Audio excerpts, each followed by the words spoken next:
Hi guys, all the way from the, I don't know if you can see that, the land of air. So I've been waiting for this. This is one of my favourite things to collect, and over the last few years, because I've been working on and off, I have sold them on my eBay store. I originally buy things mostly to resell, to research and then resell, so I can learn. But when I'm through those times where I'm not working, it also helps just to bring a few extra bucks in, obviously for living. But I do like to collect these things, and over the last few years I've since become quite infatuated with antique Georgian opaque twist stem or cotton stem. There's also air stem. Now, like anything, there's plenty of things that can be faked, remade, or even just restuck together from original antique pieces that were broken.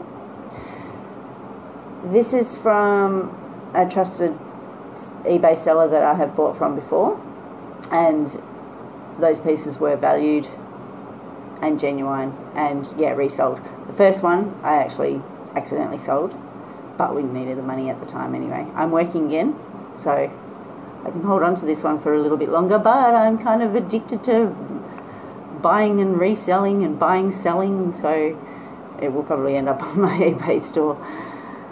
But I will enjoy it for a little while. I don't have a proper cabinet to put them in, hence the other reason why they do get resold.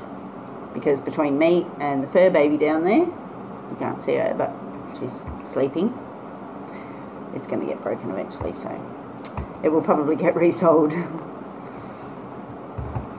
But in the meantime, I can enjoy, and I can also learn from a while, which I enjoy learning. So these are one of the ways I can learn without having to fork out thousands of dollars to actually do courses, when things like this are actually worth hundreds, if not even a couple of $1,000s. Not this one. This one's worth a few $100s, and if genuine, then it's actually worth a couple of $100 more than what I actually paid for it.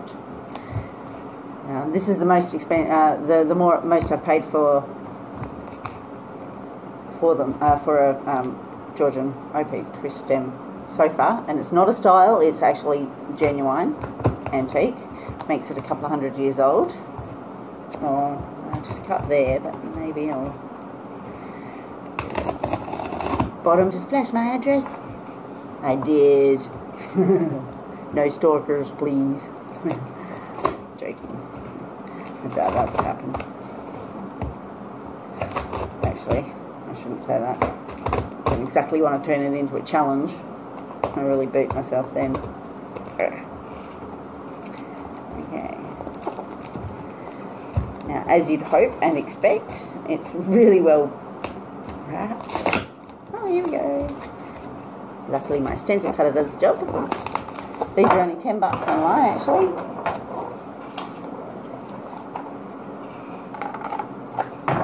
I would have bought locally, but I couldn't find any at the time.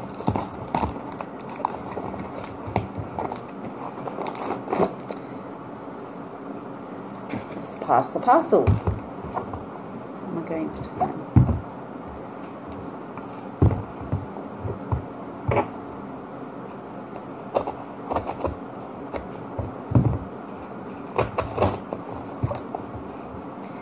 Now, I know I don't have the camera or my phone at an angle where you can see me unwrapping necessarily. It's just in this one angle, but that's because it's my phone. And my consistency, as in why I didn't upload last week, so I'm still working on. I have to continue making room on my phone because I don't have a laptop or computer. The other half does. He's got his gamer and stuff. I won't touch all the buttons on that in case it blows up on me. I'll wait until I got my own. So,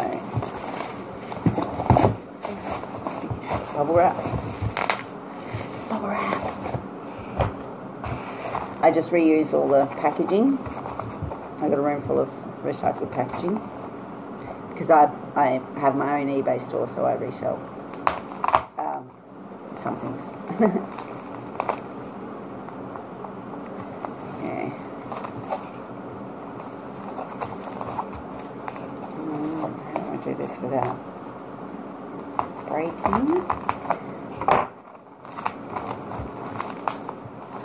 Yeah, as I was saying before, with the consistency of my uploads, I need more memory than what I actually have on my phone. I've got a pretty good phone, but I also use it for everything that you would with a laptop. My studies, other than just, you know, YouTube, Facebook, Instagram, but I also do it for my own personal studies, things I research and learn, as well as, you know, generally taking photos and bits and pieces, and then doing the videos, apps you have on your phone, and, you know, even just doing a little video. You've got to have room for it to export once you've, you know, edited, and then the final, you know, the final piece, and then to upload on YouTube. Sometimes it does it in a couple of hours, sometimes it doesn't until the next morning. That's, I think, a lot to do with the memory or lack of I have on my phone, because, yeah, I've got a lot of SD cards and thumb drives, so. Oh my gosh, I just love these so much. Look, isn't it just so cute? Now this is from the Georgian period. This is about circa 1770 or so, from the Georgian period. This is a double opaque twist stem. Now, I'm not a professional. I will need to get this valued and looked at, but yeah, I just have a thing for these particular glasses, and the fact that they're so old. But you can get fakes. You can get, obviously, ones that are modern made for things like movie sets and people just trying to cash in. You can get ones that have been basically pieced together from original broken antiques. So let's hope that's not one of those. It's a pretty good place. The people that I've bought this from, I've bought from before and have been proven to be genuine. I have resold them.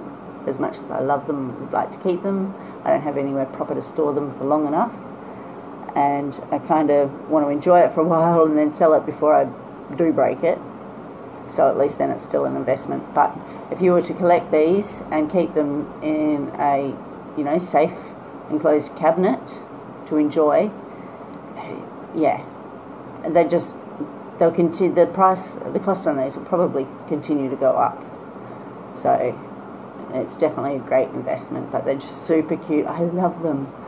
I've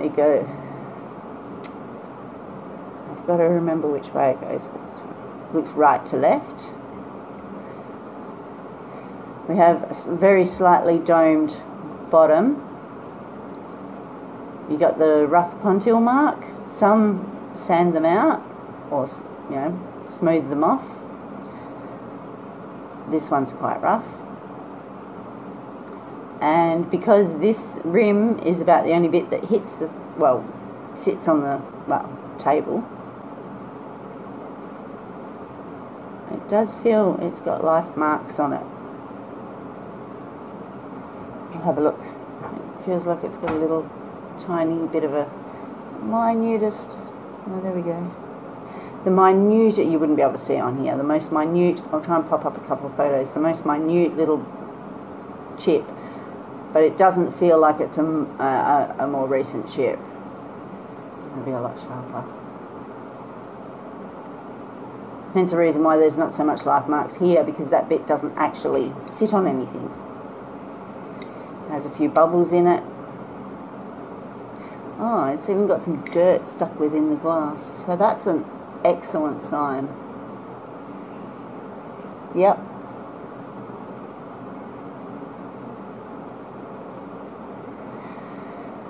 Now, as you'd know, well, as you could imagine, under dim light or even candlelight, you're not going to have the most perfect piece of glass. And there is going to be little bits of dirt or grainy bits within the, you know, the glass. And that's what we have here. You can't see it in this. I'll post some pictures before. How are we going for time? 10 minutes. Okay, well, I'll pop up some photos and maybe even a little bit of info so you can see. If I make this video too long, I'm not going to be able to do much on my phone, so I won't be able to edit, let alone upload. So I'll try and keep it short. Plus, I really don't want to bore anybody. There we go. How awesome is that? Yeah. Pop some whiskey in that. 200 and say about 249 years. 249 years. Not bad. Makes you wonder how some things survive.